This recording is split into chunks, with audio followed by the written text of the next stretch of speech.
Hello and welcome to today's lecture in Computational Finance. Last week we saw and we looked at a very simple type of jump diffusion process. We are still in this chapter on asset models, meaning that we looked at different types of stochastic processes that can be used in the broader field of asset pricing to describe the time evolution of asset prices and,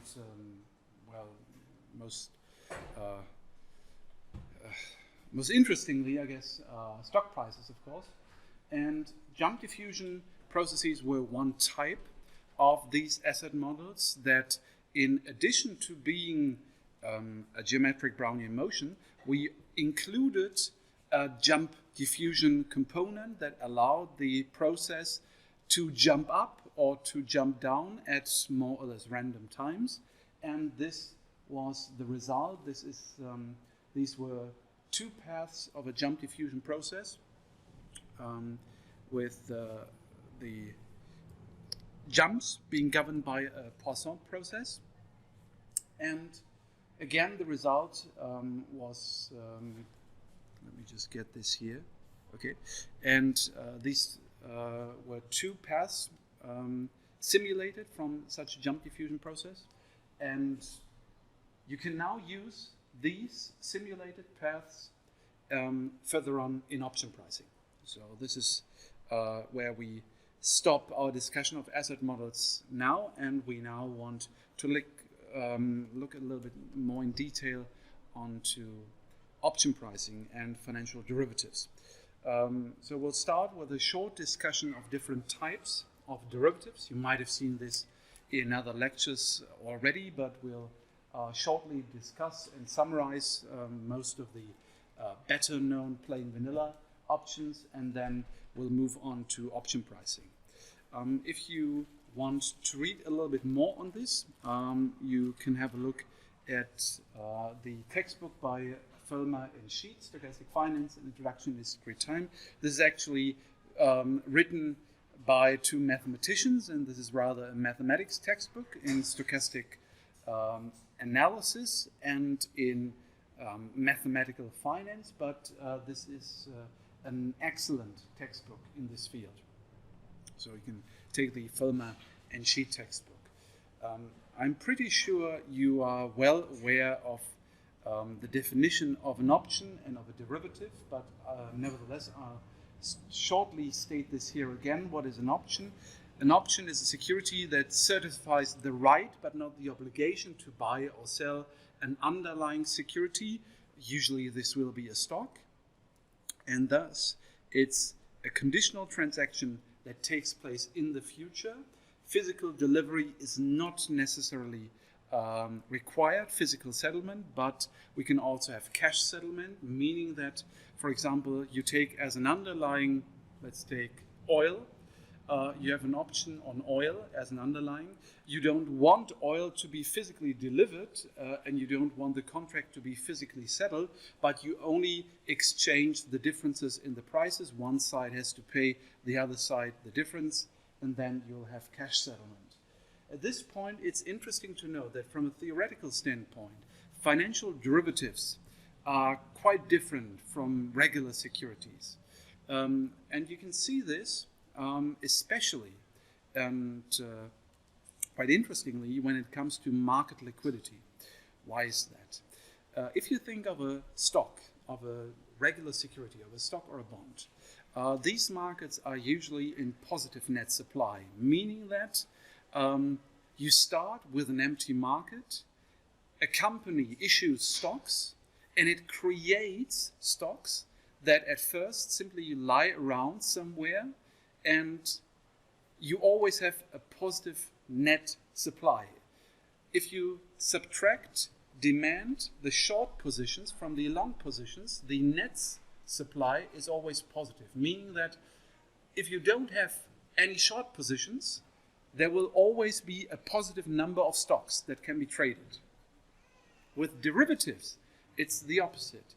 Derivative markets are usually in zero net supply, meaning that If you take the long positions and the short positions, if you subtract the short positions from the long positions, the result will be exactly zero.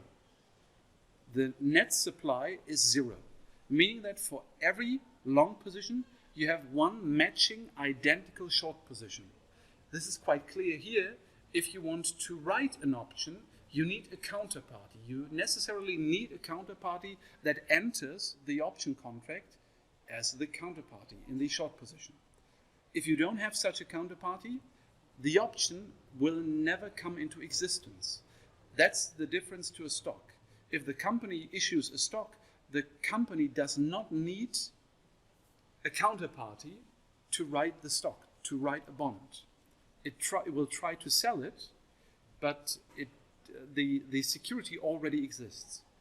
And this is important for liquidity concerns, because in the end, if you are a company and if you create securities like stocks or bonds, it's quite clear that the owner, the person in the long position, is always profiting from liquidity.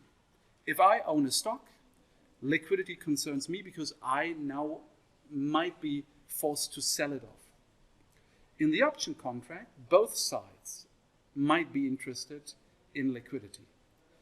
If I need the option, or if I am in an option as a short in a short position and I want out.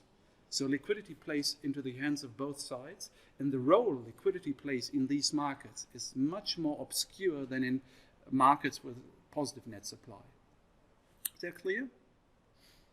This is quite interesting because this is some, you might remember the capital asset pricing model.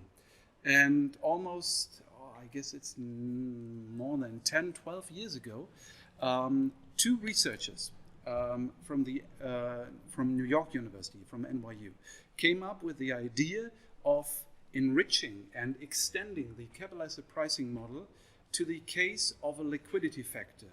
And the result was the liquidity CAPM, the liquidity adjusted capital asset pricing model of Acharya and Pedersen. Viral Acharya, who's now a vice president or vice governor, deputy governor, I think is the term, deputy governor of the Reserve Bank of India, and Lasse Pedersen, they extended the CAPM to the case of a liquidity factor.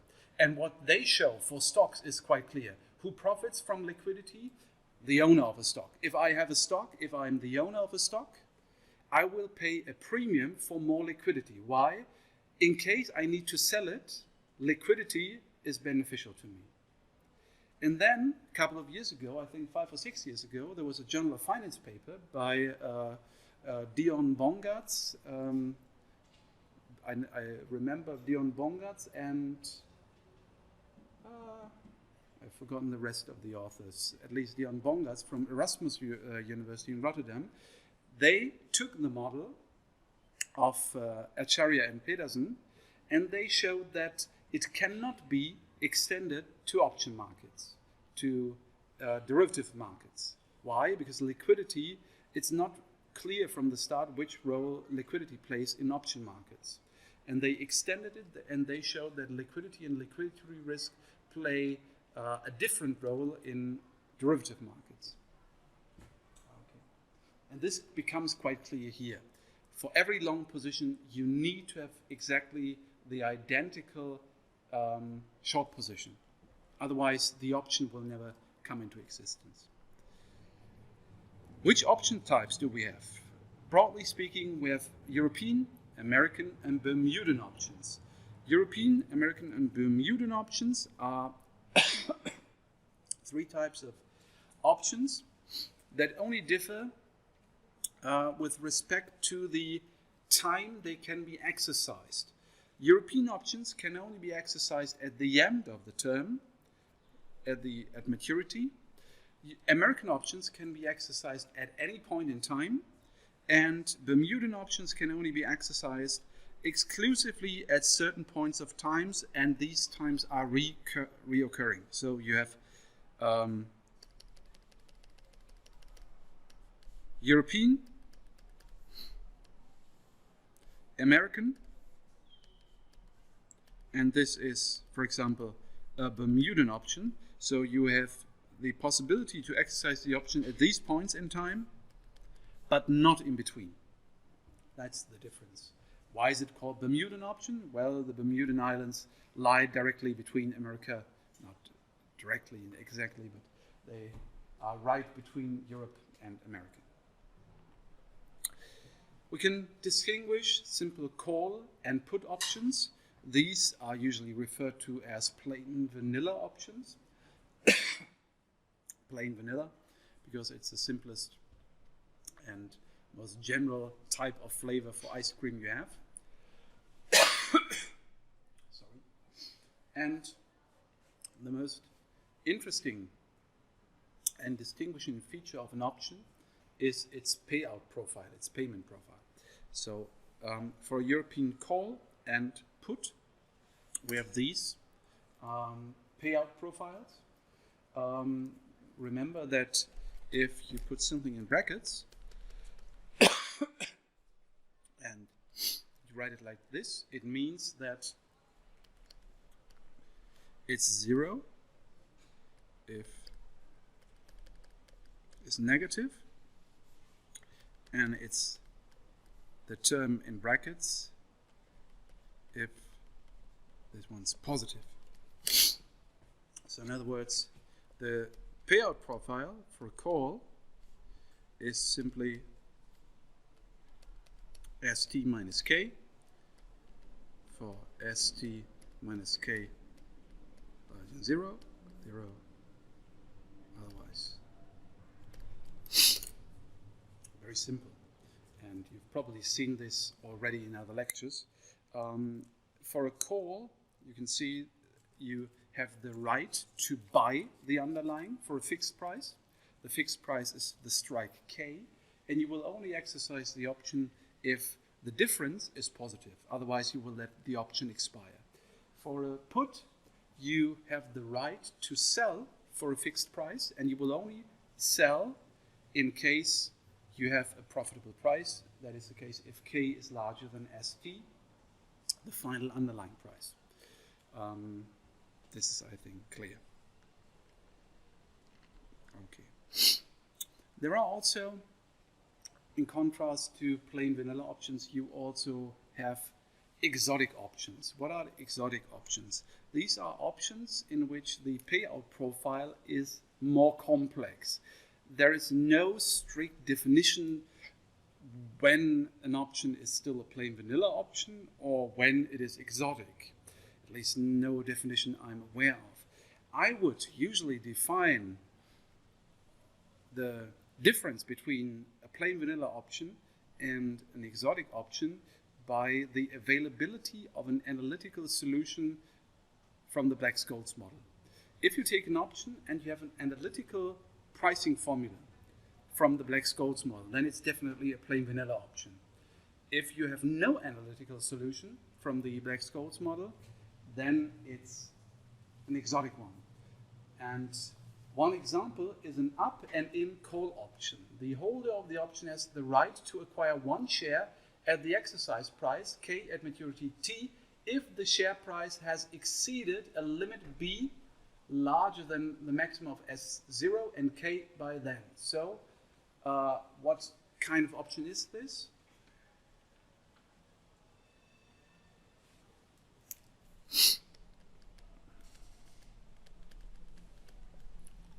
It's a barrier option. One could argue that this actually also is a very simple, even plain vanilla option. There are two types of barrier options. This one is an up and in call option. There is also such a thing as a down and out put. What does this mean?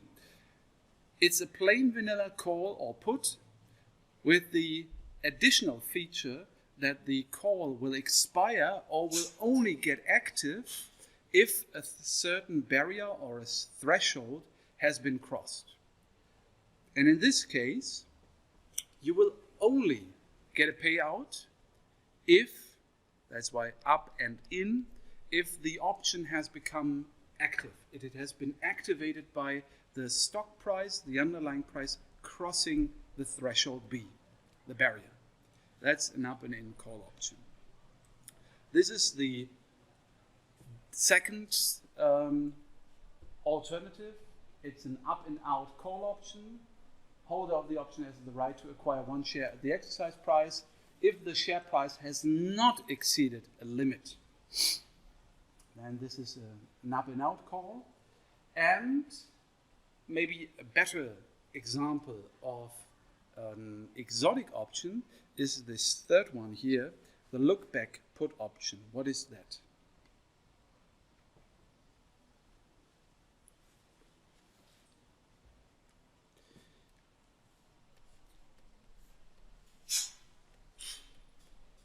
If this is the stock price,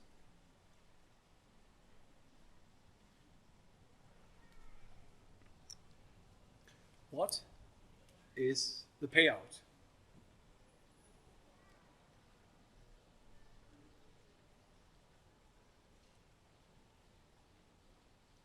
Any idea?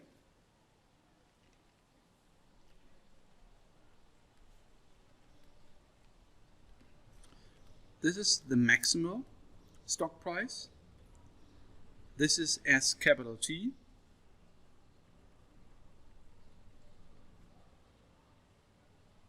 And the difference between the two is the payout.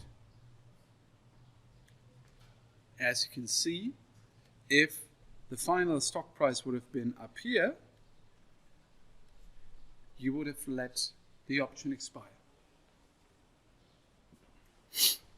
Now, what can we see? There is a fundamental difference between the look-back option and the other types of plain vanilla options. Can you see the difference? A very fundamental but fine difference between the two.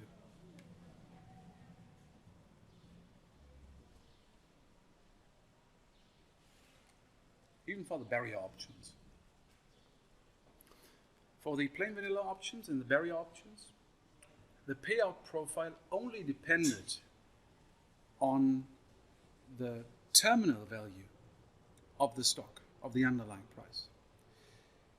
The look-back option, in contrast, is what we call path-dependent, pfadabhängig. It's a path-dependent option,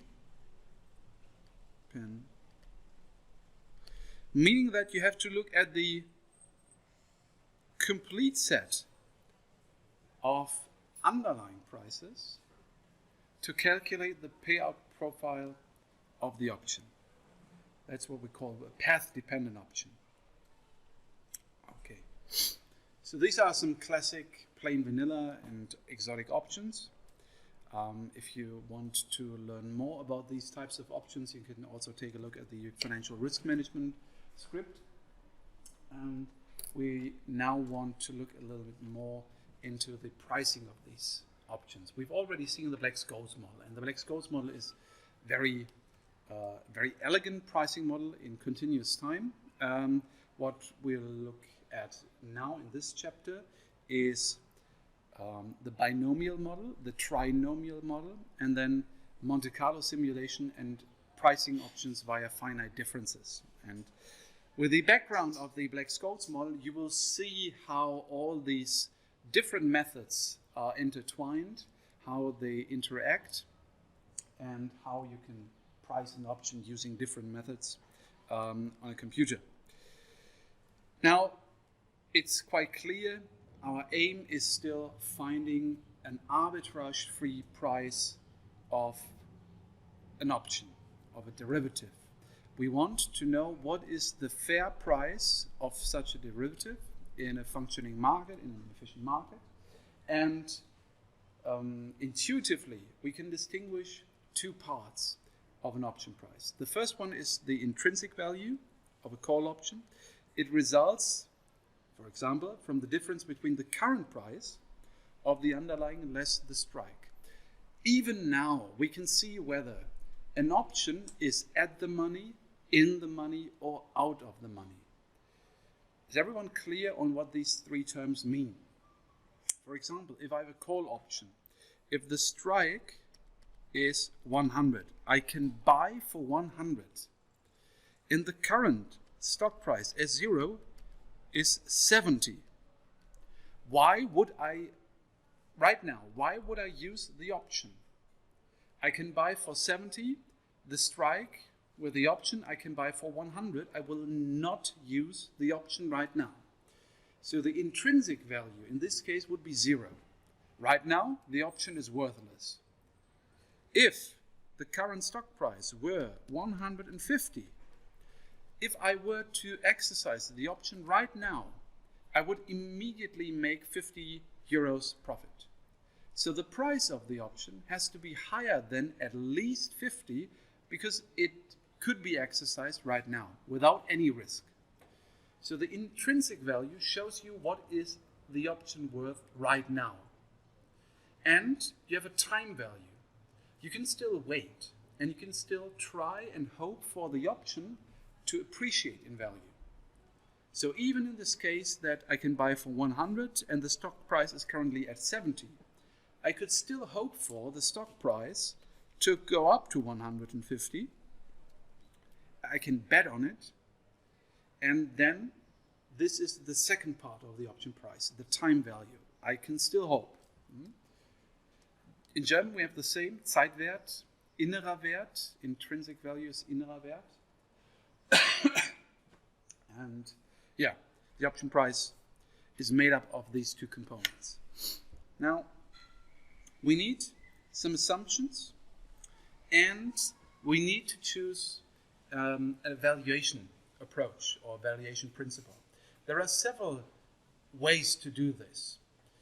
We've seen in the Black-Scholes model that we've approached the problem by assuming a certain stochastic process for the underlying price and then coming up with a pricing model via a delta hedged portfolio. We'll see some different methods here. One principle, one approach to option valuation could be the hedge principle.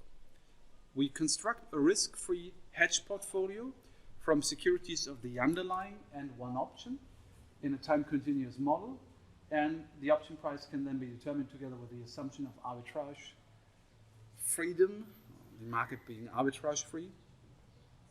That's the Black-Scholes model, more or less.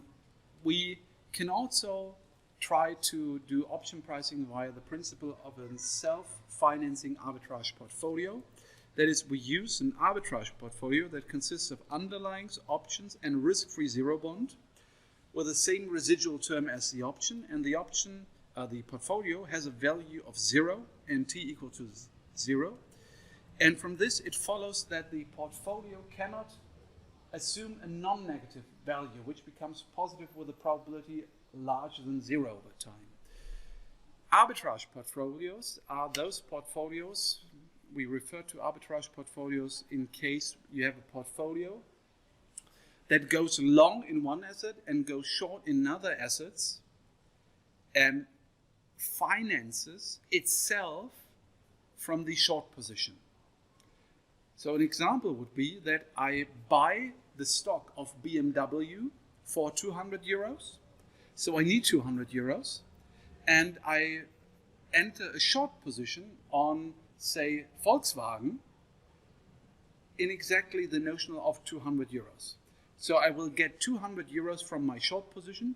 I invest the 200 euros in a long position, and the portfolio will consist of a long position in, as a BMW, short position in Volkswagen, but the portfolio currently has a value of 0. That's an arbitrage portfolio. And this is also an approach to do option pricing. Then we can try to duplicate the portfolio. We use a binomial lattice process. We'll see this later on. Or we can do pseudo risk-neutral valuation or Martingale pricing. Martingale Bewertung, Martingale pricing. And we'll see this on the next slides in more detail. I guess none of you has ever heard about risk-neutral pricing. Is that correct? No one. Okay. What is risk? I mentioned this here because the risk-neutral pricing is everywhere in mathematical finance. Risk-neutral pricing is the most basic and most central valuation approach in all of mathematical finance, because also it's very elegant and it's very general. So I'll try to explain a little bit here and go a little bit into the mathematical details, just so that you know what martingale pricing and risk-neutral pricing is, if you ever see it. What is risk-neutral pricing? Risk-neutral pricing is the idea. Let's go even one step back further. We know that the price of an asset should be the discounted present value of all future cash flows. The problem is to forecast future cash flows and to find the right interest rate with which we should discount future cash flows. Very simple. Actually, my PhD advisor earned himself a nickname for this. He said, even went so far as to say firm valuation, Unternehmensbewertung, is quite simple. You need to forecast the cash flows and you need an interest rate. And then it all comes down to the net present value approach. So you have cash flow 1 and cash flow 2. You need a discount factor. You add it up and you get the price. Theoretically, you can price anything, a firm, an asset, an option, whatever. The problem now is to find the right interest rate. And everyone has a different idea of risk and risk return. And this leads to the idea that interest rates used for discounting will always reflect the stance of an investor he or she has on risk. Someone is risk averse, someone is risk friendly, risk loving, someone is risk neutral. And you would need to use risk adjusted interest rates to mimic the pricing behavior of all market participants, of all market investors. For example, if I gave you a stock, if I told you this stock pays out a return of 5%, each and every one of you would at first ask, how much risk does this company take? And then it depends on how risk-loving you are. Some of you will say, okay, for 5% return with this risk, I'm willing to pay 100. Someone who is more risk-loving will say, I will even go for 80. Someone else will say, I'm very risk-averse. I will only pay, well, no, other way around. Someone will say, I'm risk-loving. I would even pay 150. Someone else would say, I'm risk-averse. I would only invest 50 euros per stock. So immediately the pricing behavior will reflect risk neutrality, risk aversion as a concept. So what shall we do? In our net present value approach, we would argue that we would need individual investor-specific interest rates for all investors. Now, this is not possible. We cannot measure risk aversion for all investors. So it would be great if instead we would be able to transform the model and transform the data such that in the end we can use the risk-free rate, R in this case. And this is what risk-neutral pricing does. It, in a sense, reverse engineers the problem such that we take the cash flows, we change the probabilities, we adjust the probabilities, and under a certain set of assumptions, if you have changed the probabilities in a correct way, then all investors can be regarded as risk neutral. And if they are risk neutral, the future cash flows should then be discounted with the risk-free rate. So risk-neutral pricing is what? You take the probabilities, you adjust the probabilities that apply to all investors, and then you take the cash flows, you take the expectation of the cash flows, because they're still random, you discount the expected cash flows, and the present value of these expected cash flows is the price. That is risk-neutral pricing. You know? The expected value of the discounted payments formed under an equivalent Martingale measure. The equivalent Martingale measure is now the set of transformed probabilities. I said that we need to transform the probabilities. This is where we do it. And this Martingale, I'll explain to you what Martingale means. At this point, we can just say the probabilities. This set of probabilities, this is called the risk-neutral measure, the risk-neutral Martingale, or the risk-neutral probabilities. Risikoneutrale Wahrscheinlichkeiten, das risikoneutrale Wahrscheinlichkeitsmaß oder einfach das Martingale-Maß. In contrast, we could also have used actuarial pricing. Actuarial pricing is what? Is to take the sum of the discounted payments expected under the physical probability measure plus risk premium. That's the opposite. You take the actual probabilities, and in mathematics, in stochastic analysis, we call this the physical probabilities, die physischen Wahrscheinlichkeiten, also letztlich das, was wir beobachten können in der Realität.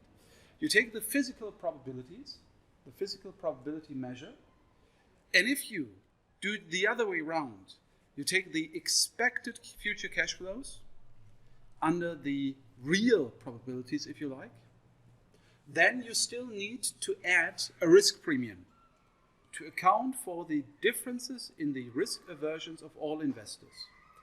Those are the two different basic valuation principles. Ist das jedem klar?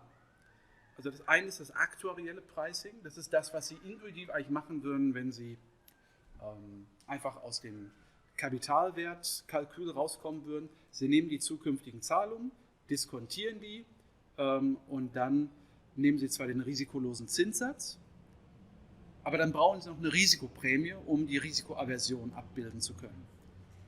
Oder aber Sie machen das umgekehrt, Sie transformieren die Wahrscheinlichkeiten, Sie kommen vom sogenannten physischen Wahrscheinlichkeitsmaß zum risikoneutralen Wahrscheinlichkeitsmaß und dann nehmen Sie einfach den risikolosen Zinssatz, diskutieren alles und brauchen keine Risikoprämie mehr. So, what do we need? First, let's explain some basic mathematical expressions and terms. Risk-neutral valuation of derivatives requires transforming the physical probabilities to what we later will call risk-neutral probabilities. And these probability measures, they should be equivalent. What does this mean? Two probability measures, and please remember that probability measure only means, in a sense, a set, a function that assigns probabilities. In measure theory, in integration theory, in probability theory, in mathematics, one would learn about measures and probabilities. Here it suffices to say that P and Q, they are sets of probabilities. And we'll shortly see a very, very simple example of how a discrete probability measure could look like. You could also, at this point, simply say, okay, this is a distribution. So we have two probability measures, or mathematically, incorrectly speaking, two distributions. On a probability space, they are called equivalent if both measures have the same zero sets, die gleichen Nullmengen. That is, if you have in event A, it means that if event A happens under probability measure P with probability 0, then it also needs to have probability 0 under the equivalent probability measure Q, and vice versa. So P of A is 0 if and only if Q of A is 0. What does it mean? You have two, let's assume this, you have two dice, you roll the dice, and in this case you even have the same distribution, but you know that a 7 is improbable and impossible in the left hand just as in the right hand. You have two probability measures, and if something like a 7 or a 20 has a probability 0 for one dice. It also has the same probability 0 in the other die. Yeah? Then the two probability measures are considered to be equivalent. Something that is impossible under Q is also impossible under P, and the other way around. Actually a very weak condition. Yeah? We only assume that both have the same 0 sets. That's equivalence. Now what is a martingale? Martingale. A martingale represents a stochastic process that models a fair game. So it's a stochastic process. It's not a distribution per se, but it's a stochastic process. We call a stochastic process a martingale. More precisely, for a martingale, the expected value at the next point in time is equal to the current value. So we can't expect more or less gains than we received in the last game. I might have told you that a martingale is the prototypical mathematical instrument and method to model a fair game, a fair gambling game. That's why also this is a very old concept. Hence, you are using martingales to model a fair game. And if the value of the process is known at a time s, the expected value of future observations is not dependent on values observed before s. This is a martingale. This is the correct mathematical definition. Let xt be a discrete or continuous stochastic process with ordered index set t. Then the filtering ft again describes the nested information states at the times. This is what we call in German die Filtration, the filtration or the filtering. Filtration is, I guess, the better word in English. Filtration. It only means that we have a set of events that grows in time. We have more and more information available as we go through time. Then xt is called martingale if xt is adapted to ft, meaning that xt is defined on the set of events that are known at time t. And if the expected value of xt conditional on the information set fs is xs for all s smaller or equal to t. What does that mean? It simply means that if I play roulette and I know what is my expected loss if I now play roulette. Well, the chance if I only use one number is 1 to 36. And I can calculate my loss because of the 0, the green field. What is my expected loss or win if I know that right now the last result was a 25? Same. Doesn't make any difference if I now observe a 25. If 2 plays ago I observed a 21 or an 18, the expected loss will stay the same. That's a martingale process. Your chances of winning or losing don't change simply because you know the last result was red or the last result was a 25. That's a martingale process.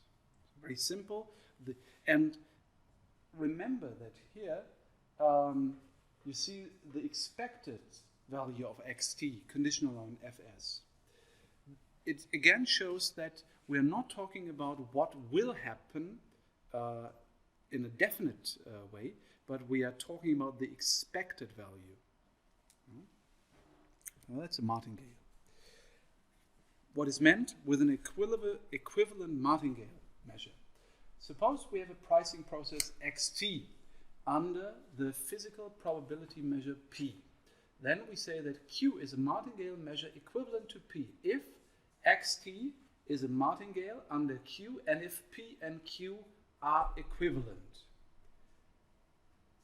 That's an equivalent Martingale measure.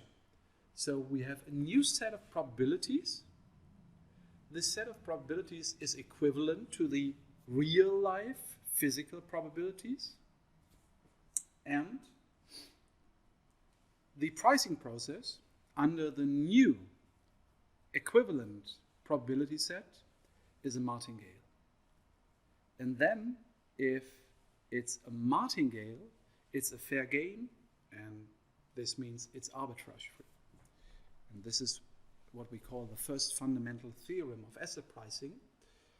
We have a financial market with a time horizon t and price processes xt of a risky security and x tilde of a risk-free bond. Then the following two statements are equivalent. The financial market is arbitrage free. There exists at least one probability measure q equivalent to the physical probability measure p, such that the process xt divided by xt tilde is a martingale. So we have at least one equivalent martingale measure or risk-neutral measure. Why is that the case? Can anyone see where risk-neutral comes into play?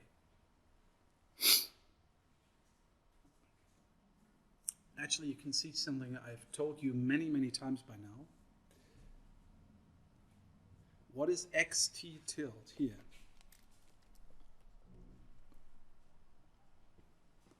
That's the price process of a risk-free bond. And what did I tell you? At least 2 or 3 times now.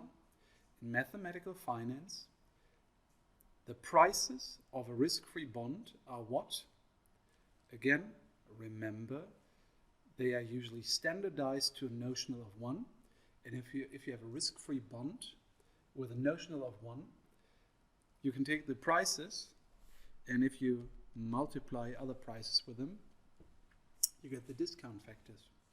The risk-free bond here is only used to include the risk-free rate and the risk-free discount factors. So you can again see here, you take the risky stock. Let's assume it's a stock. You take the risky stock xt. You take those prices, you discount the prices and the future development of these prices, and this process needs to be a martingale. And if it's martingale, it's a martingale process, well, you can assume that this leads to arbitrage freedom. And then, if it's a fair game, if you cannot predict the expected future gain or loss of this price relative to the risk-free rate, then this is an arbitrage-free market. And you need to change the probabilities such that this is the case, and the new set of probabilities needs to be equivalent to the physical. Only in this case, the market is arbitrage-free. That's the first fundamental theorem of asset pricing. The existence of at least one equivalent martingale measure. Then the market is arbitrage-free. The second, and actually Q is then called the risk-neutral measure, a risk-neutral measure. Now, what's the second fundamental theorem of asset pricing? The two following statements are also equivalent. Financial market is complete. There is exactly one martingale measure, Q, equivalent to the physical probability measure, P. What does it mean? Q is unique. If Q is unique, then the market is complete. What does that mean, the market is complete? Der Markt ist vollständig. You might remember this from your introduction to finance class. At least I learned this in my introduction to finance. For example, if you have two bonds, minus P1, minus P2, you have 5, 0, 105, 0, 0, 102. The first one is a coupon bond, the second one is a zero bond. If these two bonds make up the whole financial market, can the market be complete?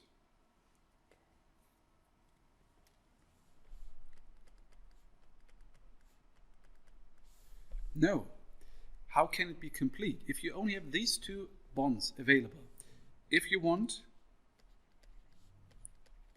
this cash flow stream, can you create, can you duplicate 5, 10, 15 in T1, T2, and T3 with the help of a linear combination of a portfolio of these two bonds? No, because in T2 you have 0 and 0.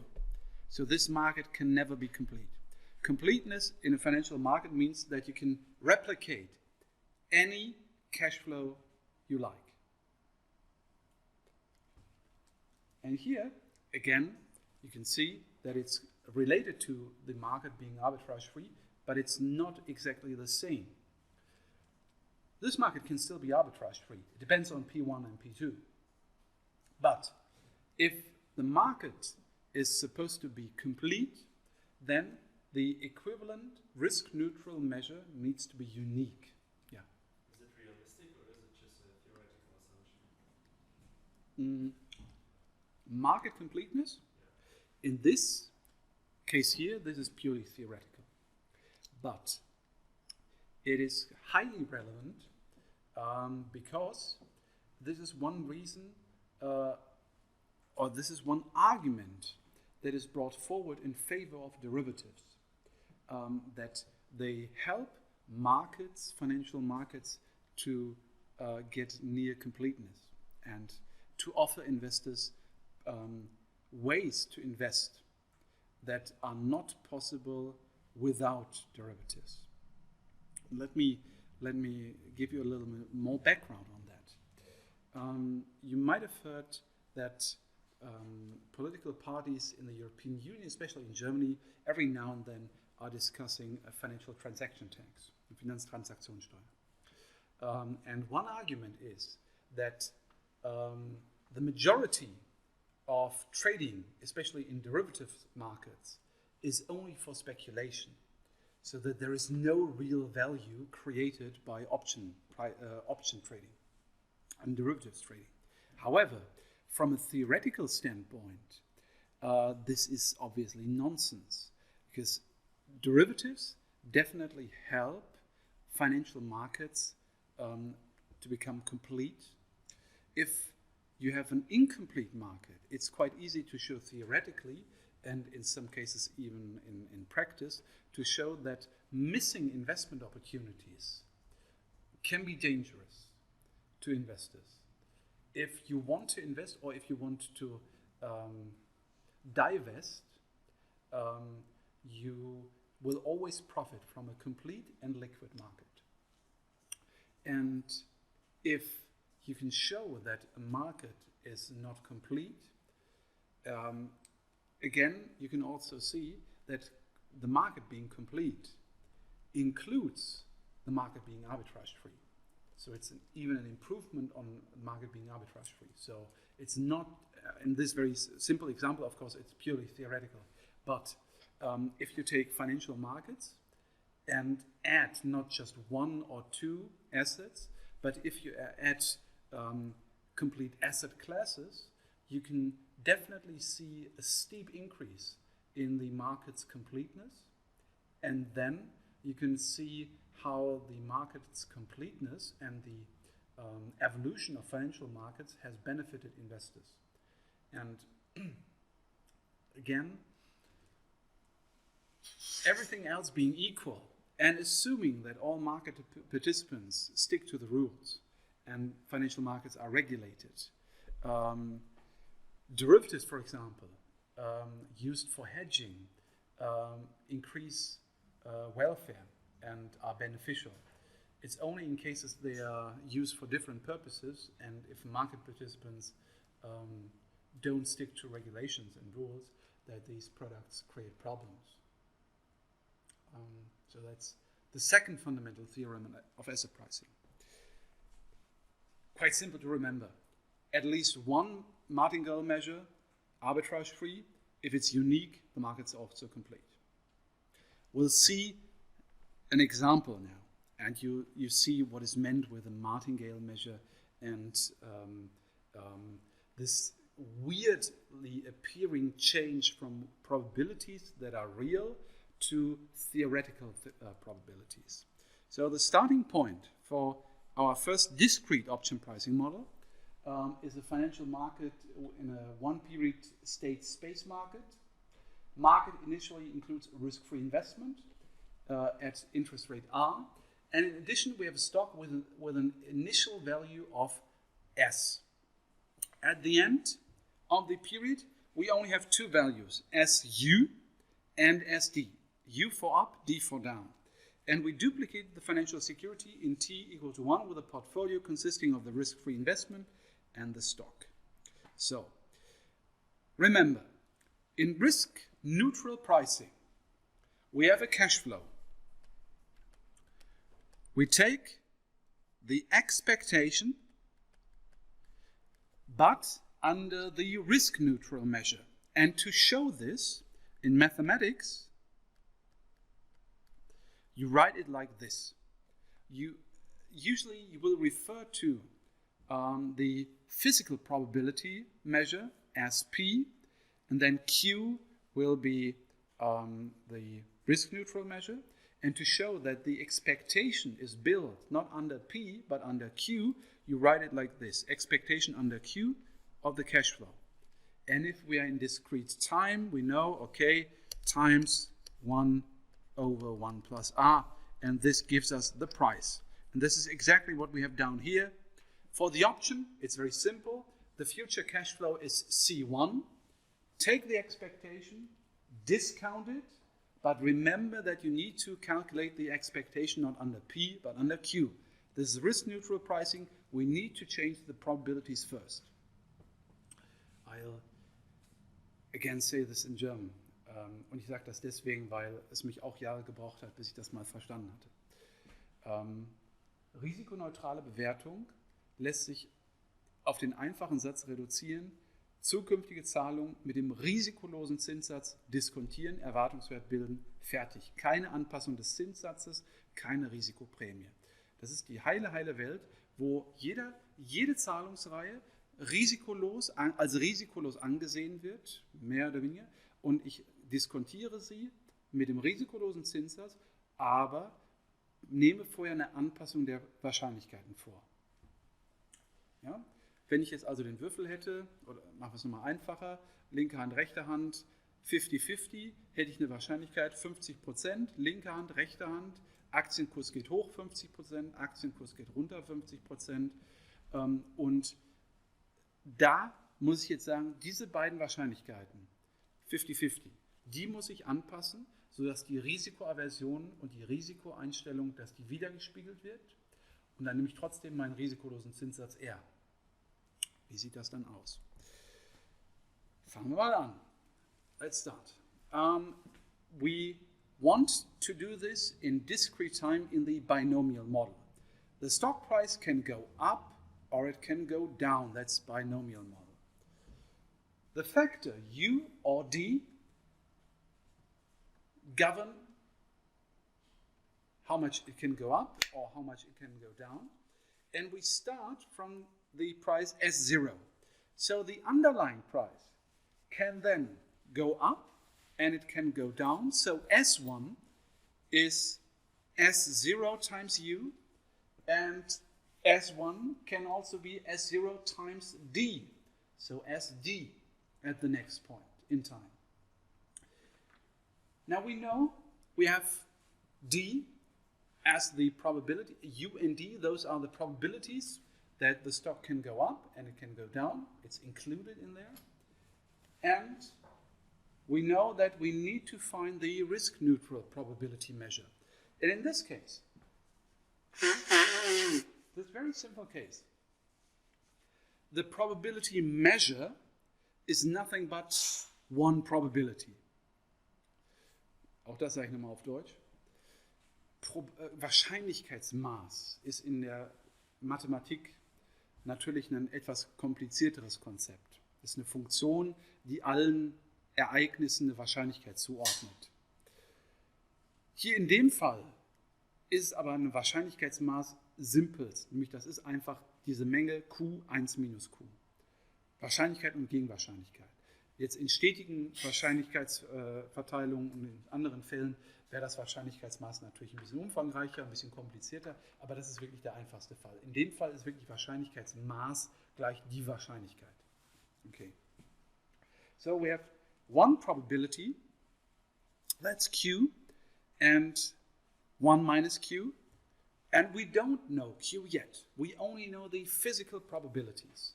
That is, with what probability we have an increase or a decrease of the stock price, given by U and D. We don't know Q, but we need to calculate Q. But we know that in risk-neutral world, with risk-neutral pricing, we should have the following. The stock price today, not just the derivative, but the same applies to the stock price. The price today should be equal to the discounted expected future cash flows. So let's take the future cash flow as U times the risk-neutral probability Q plus the future cash flow in the down scenario times the probability, the risk-neutral probability 1 minus Q, and we discount it with 1 plus R. It's one period model. Then we have Q times U times S0 plus 1 minus Q times D times S0 over 1 plus R. And if you rearrange this, it's very simple, you get Q is equal to 1 plus R minus D over U minus D. And this, in this very, very simple scenario, is your transformation for the physical probabilities to the risk-neutral probabilities. You might have seen this if you have taken the lectures on derivatives and option pricing with Professor Schumacher. The binomial model. If I had given you this equation, Q equals to 1 plus R minus D over U minus D, you might have already guessed that this is the main formula in the binomial option pricing model. However, in the first line, it's very simple to see how to come up with this formula. You take the physical probabilities, U and D, and the same risk-neutral pricing that applies to the option later has to apply to the stock price now. So you take the current stock price. The stock price in one period can only take two values, SU and SD, and then you can calculate the risk-neutral probabilities here. That's Q. Q is the risk-neutral probability. And if you know this, it's very simple to do the same now for the option pricing. You know you have C1 option price at maturity in the up and in the down scenario. Take Q and 1 minus Q, take 1 plus R, discount the expected future cash flows, and you're done with option pricing. Yeah? So this is a very simple example from Albrecht and Maurer. Let's assume an interest rate of 10%. Current price of the stock is 100. At point T equal to 1, the price can be either 125 or 80. We consider a put option with the current underlying price as the strike price. Possible payouts are illustrated here. So 125 or 80. And these are the payouts. It's either 0 or 20 for a put. And then we duplicate all of it. We argue that, and actually this is a different approach. In a second we'll do it with the risk-neutral pricing. We will first duplicate the payouts. We have 0 and 20, and we duplicate it with a portfolio of a stock and the risk-free investment. So 125 times X plus 1.1 times Y has to equal 0, or 80X plus 1.1Y has to equal 20. and as a solution we get x star and y star, plug it into the equation at t0, and you get the price that is 6.06 for the option, for the put. Now, this is a one-period model yet, but it can be easily extended to a multi-period model. And to do this, we assume that we have maturity in 2 periods, a strike of 90. And what you do is, you simply repeat all these steps for t equal to 2 to t1, and then for t1 to t0. And this is shown on the next slide. You have those payouts here, and here, and here. And then you calculate, you duplicate this price, and then you repeat it to the last point in time. Okay, so you have the payouts CU and CD in t equal to 1. Then you can duplicate those payouts, and if you just repeat the whole procedure, you will get the returns for the put that is equal to 28. Okay. Now, the risk-neutral pricing. If you remember this, the risk-neutral pricing was take the future payout and discount it. For the binomial lattice process, we've seen that Q is 1 plus R minus D over U minus D, and 1 minus Q is the same. So we have these risk-neutral probabilities, and we'll now derive a general pricing formula with several periods. Now, what is the future cash flow? The future cash flow is, as the starting point, it can go up. Let's assume we have a 3-period model. It can go up 3 times, up, up, up. It can go up 1, 2 times and 1 time down. Or it can go up, down, and up.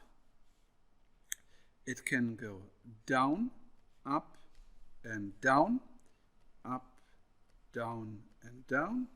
Or it can go down 3 times, and as you can see, in the end this is S times J times up times capital T minus J times down, and that's one possibility of those of the stock evolution.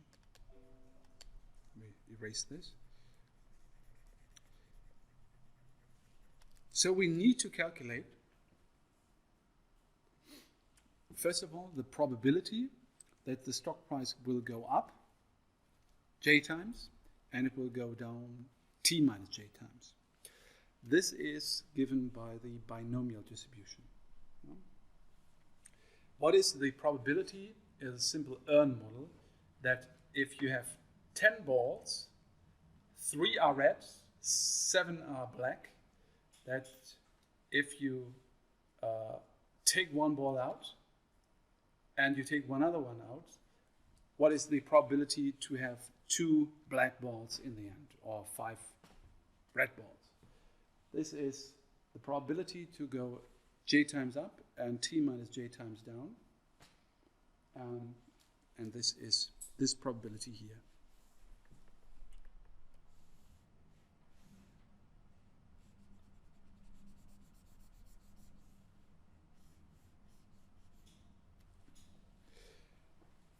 Now, we know the final value of the option. At the end, the option is worth the maximum of x st minus x. No, yeah, well, sometimes we've written k, the strike. So in the end, with risk-neutral pricing, and you can see it here, this is where risk-neutral pricing enters, with the probability q and 1 minus q. We need to calculate the expected value of the future cash flows of the option and discount them under the risk-neutral measure. So we do what? This here, that's our payment, our payout of the option.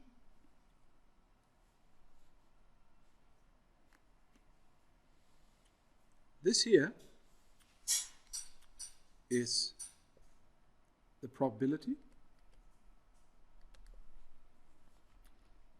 This is the sum across all those states.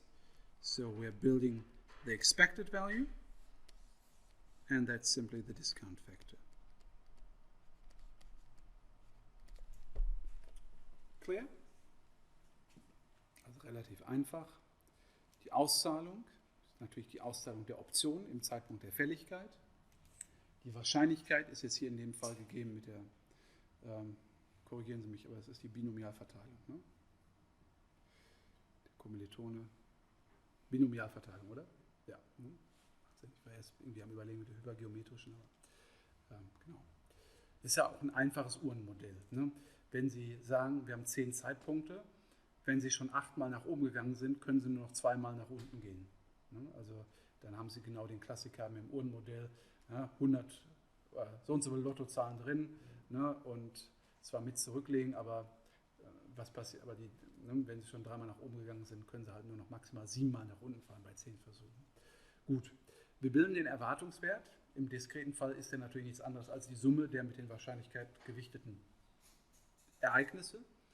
Und dann diskontieren Sie. Gut. In general, this looks a little bit different in between. The only difference here is obviously that you need to look not at the payments at maturity, but somewhere in between. But I would assume that this is not so relevant. Now we'll define a constant A in the following way. A is A dash, oh, still German, if A dash is a natural number and the smallest natural number or the largest natural number less or equal to A dash plus 1 otherwise. So this function A does what? It, in a sense, creates a natural number out of A in case A is not a natural number. And then A dash is defined as the natural logarithm of x over st times d to the capital T minus tth power over the logarithm of u over d. Why do we need this? Very simple. Here you can see that we have a term, an expression that looks not too complicated, but it still includes the maximum function. And believe me that if you define A dash in this way, you can do the following. You can leave out the maximum function and you change this 0 into A dash. That's why I marked it red here. I'll show you. This is A. And we have no maximum function here. So the maximum function vanishes. We've changed the index on this sum a little bit. And now this looks quite nice. We have S, we have R, we have capital T, we have J, we have the risk-neutral probabilities Q and 1 minus Q, and you simply need to plug in all those parameters into this equation. Now, if we now let n over k times p to the kth power and so on be the probability,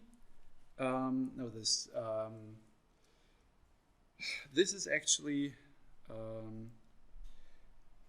the quantile function. No, that should be the survival function of a binomial distributed random variable.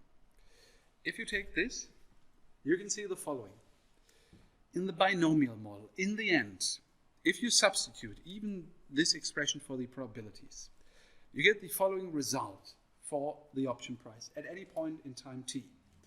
The pricing formula in the binomial model is given by st times a binomial probability minus the strike, you discount it, and times a binomial probability again, with some slight variations of it.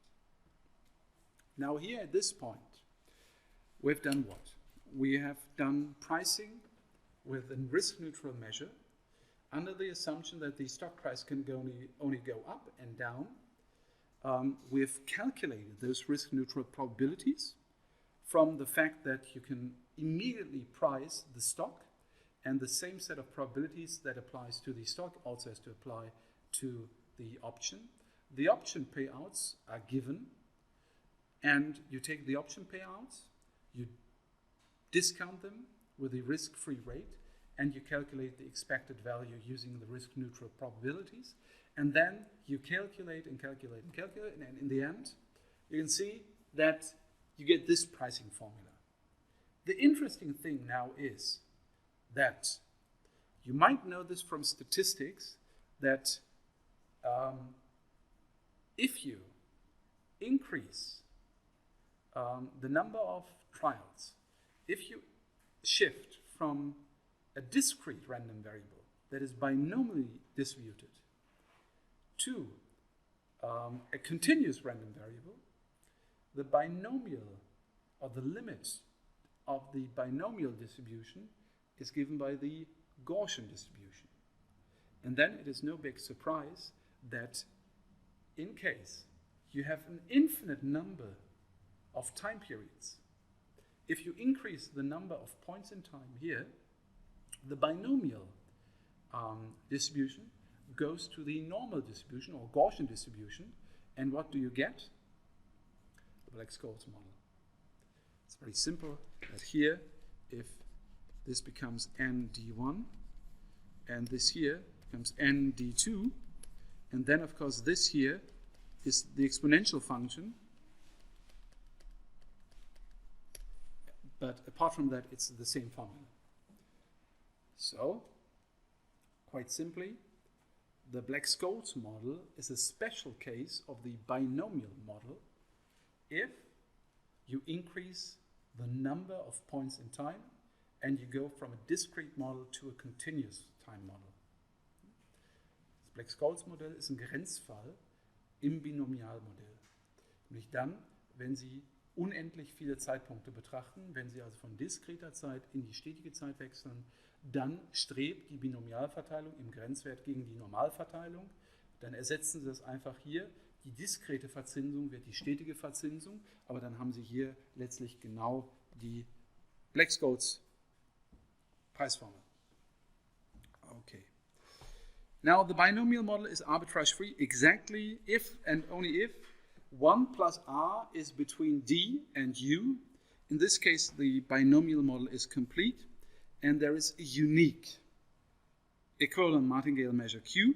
Martingale measure Q is characterized by the property that the random variables y1 and yt are stochastically independent under Q with distribution, and so on. We've already seen this here. And then, as you can see, from the binomial lattice process, the geometric Brownian motion can be obtained. To do this, we first replace the discrete interest rate 1 plus r with the exponential function. Then you divide the interval 0 to t into n subintervals, and the relative upward movement u is defined by the exponential function of sigma times square root of h, square root or h being the length of this interval, and correspondingly d is 1 over u, and the risk-neutral probability is then given by this here, and so on, and for n going to infinity, you get the Black-Scholes price formula. This is quite clear. Okay. Do you have any questions concerning the binomial model? I think I'll stop here because the next part is a little bit more, I will need a little bit more time for that. If you take a little bit of time and look at the next slides, you will see that we'll expand our binomial model by looking at a very general binomial lattice process, and we'll look at different ways of defining the relation between U and D. What is the probability, the physical probability to go up and go down? And as you can see, there are some variations of the model we've seen. For example, here in this case, this calibration here, we've already seen. This is the CRR, the Cox-Ross-Rubinstein or Rubinstein model. The calibration you see down below with P being 0.5, 50%, that's the Gero-Rupp model.